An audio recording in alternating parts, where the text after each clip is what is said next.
Wrestler Vinesh Phogat అపీల్పై రేపు తీర్పు వెలువడనుంది. 100 గ్రాముల బరువు ఎక్కువ ఉందని వినేష్పై అనర్హత వేటువేగా దీన్ని సవాల్ చేస్తూ ఆమె క్రీడా ఆర్బిట్రేషన్ కోర్టును ఆశ్రయించారు. ఇప్పటికే విచారణ జరిపిన న్యాయస్థానం తీర్పు రేపు వచ్చే ఛాన్స్ ఉంది. కోర్టు తీర్పుపై భారతావని ఉత్కంఠగా ఎదురుచూస్తోంది. భారత స్టార్ మహిళా రెజ్లర్ వినేష్ ఫోగాట్ అనర్హతపై court of arbitration for sports లో విచారణ పూర్తయింది. CIS ad hoc committee arbitrator doctor Annabelle Bennett ముందు భారత ఒలింపిక్ సంఘం తరపున సీనియర్ లాయర్లు హరీష్ సాల్వే, విదూష్పత్ సింఘానియా వాదనలు బలంగా వినిపించారు. ప్రతివాదులైన యునైటెడ్ వరల్డ్ రెజ్లింగ్, అంతర్జాతీయ ఒలింపిక్ కమిటీలు ప్రధానంగా నిబంధనల గురించే వివరించింది. దీనిపై తమ వాదనే పైచేయి సాధిస్తుందని, సానుకూల తీర్పు వస్తుందని ఐఓఏ కొండంత ఆశతో ఎదురుచూస్తోంది. వాస్తవానికి శుక్రవారమే దీనిపై వాదనలు ముగిశాయి. శనివారం రాత్రి 9:30 తీర్పు రానుందని సమాచారం రాగా అది జరగలేదు.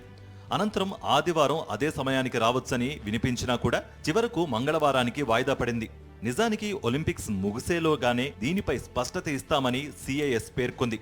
అయితే వినేష్ అంశాన్ని ప్రత్యేక కేసుగా పరిగణించడంతో తీర్పు ఆలస్యమైంది. రెజ్లింగ్ 50 కేజీల కేటగిరీలో ఫైనల్ కు ముందు 100 గ్రాములు అధిక బరువు ఉండడంతో వినేష్ ను నిర్వాహకులు డిస్క్వాలిఫై చేశారు. దీంతో ఆమె న్యాయ పోరాటం చేస్తోంది.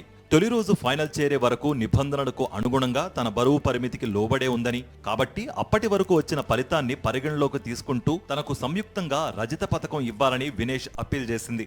ప్రముఖ న్యాయవాదులు హరీష్ సాల్వే, విదూష్పత్ సింఘానియే ఆమె తరపున సిఐఎస్ లో వాదించారు.